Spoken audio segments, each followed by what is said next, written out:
You got out of line, you got whacked. Everybody knew the rules. Hey, Henry, here's an arm. Very funny, guys. Here's a leg. Yeah. He put a contract on your life, your own father. He didn't put a contract. He went along with it, the way I was told. He didn't put the contract. But how did that feel? It didn't feel good, honestly. You know, my dad and I were very tight up to that point. But, you know, one thing about my father, this life meant more to him than anything else. That oath meant something to him. And if I was to violate it, you know, he was very upset with me. There's no question. You got out of line, you got whacked. Everybody knew the rules. Hey, Henry, here's an arm. Very funny, guys. Here's a leg. Prepared to have you killed?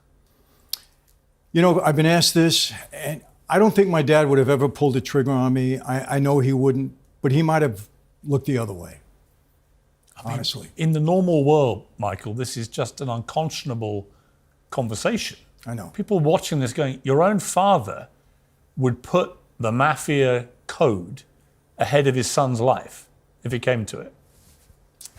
You know, I hate to say it, but I think that's a possibility. You know, I've had issues with my wife because I love my father. He was my idol, my hero growing up. But my wife said, you would never do that to your son. We have two boys. Never do that to your son. I said, you're right. But my dad looked at this a little differently than I did. You know, he was a stand-up guy in that life until he died at 103. He would never give up any part of that life. Did you ever make it up with him after you found out that he had gone along with the contract? I did. And he denied it. He said it wasn't true, you know, which I assumed he would. But you met, he got released from prison when he was 100 or something, 100 right? years old, yeah. And he comes out, and did you go and see him in prison before he came out? Yeah, oh yeah. After knowing about the contract? Yes. And how did that first conversation go? Yeah, again, I didn't even say anything to him because it was the FBI that came into the prison. They said, contract on your life, Persico put it on, and your dad went along with it. He said, we got word from all our informants.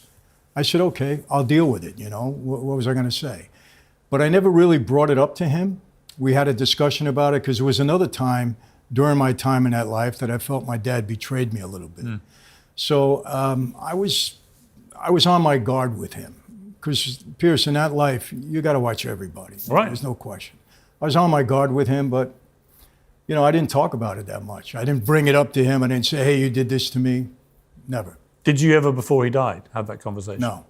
Even when he was released? No.